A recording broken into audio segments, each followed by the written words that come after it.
I wanted to make mention of this as we were talking about the economy here on KTAR News, on air, online, and on the KTAR News app. Metro Phoenix homeowners that want to upsize or move to a new neighborhood are coming to terms with an unfortunate reality. They're not going anywhere. This from Axios. People who were lucky enough to break into the housing market before prices and interest rates surged are now unable to move into similar size or larger homes in the valley without exponentially increasing their monthly payments. Well, listen, I hate to be the guy that says, what about me? But what about me? I sold my house in Mesa for $360 in 2000. Mm-hmm. Zillow says it's worth $740 now. Yeah, but you didn't sell it at $740. You sold it $360. At $360. Yeah. So I really can't. I can't even get back to where I used to be. Well, if I you can't come close. If you would have kept the house for a few years more, you might have had at least $650. If I had kept that house for a year longer, it sold 1 year later for $700,000. There you go. That's it. And it is. Let me tell you something.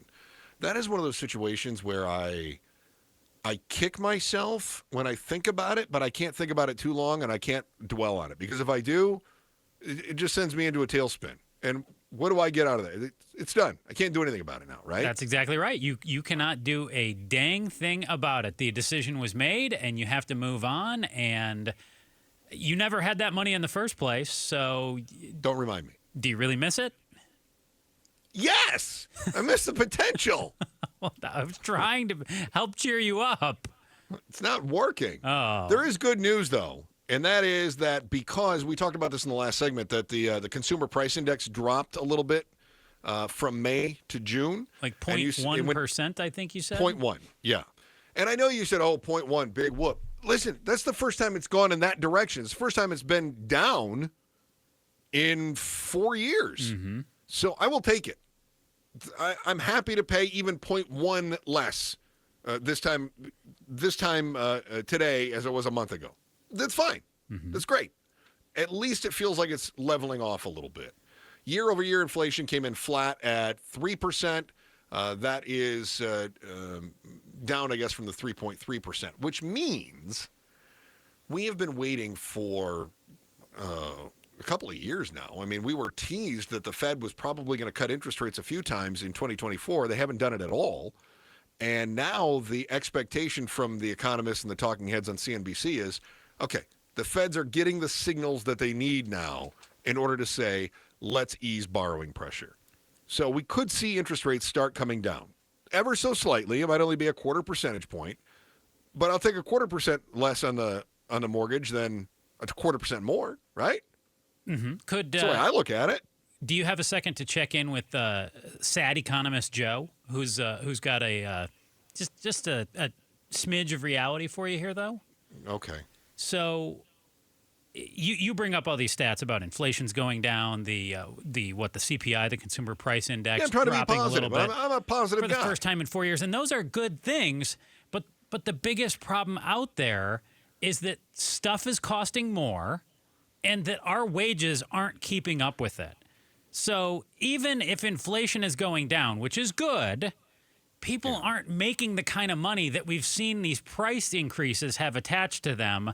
So that's why we don't feel this difference of like, oh, things are costing a little bit less, and oh, I'm getting a break, and oh, it might be a buyer's market now as opposed to a seller's market because let's not go crazy. Prices came down a whopping 0.3% for the first time in a couple years.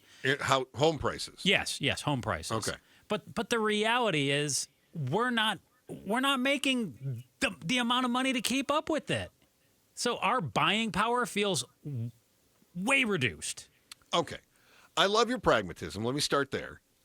But then let me follow that up with this. This is a trend I want to see start. I want to see the start where my wage may not be going up anymore, right? But it's not going down. And if the CPI is coming down and home prices are coming down and the Feds start cutting mortgage rates, that means that the money that I'm making will go a little bit further. And it's the first point of a trend I hope lasts for a very long time so that, we can loosen this housing market, so that we can get people into homes, so that we can do, we can afford $16 beers at Chase Field. Because right now, $16 beer is not even close to the priority list. I'm with Not you. close.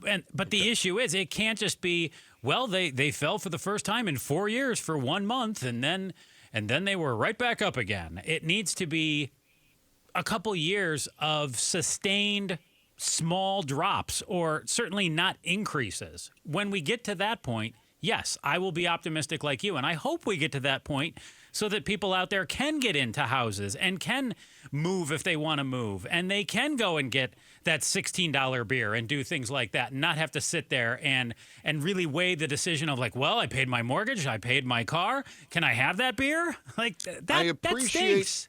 I appreciate that you say you want to see this for the next couple of years, but I would remind you that, Joe, even the longest journey begins with the first step. Oh, boy. And I feel like we have to see that first step. And this may be the first step of a very long journey to the goal that you just laid out. Thanks for watching The Chris and Joe Show. Click to see more from Chris and Joe and tap the button in the middle to subscribe to KTAR News.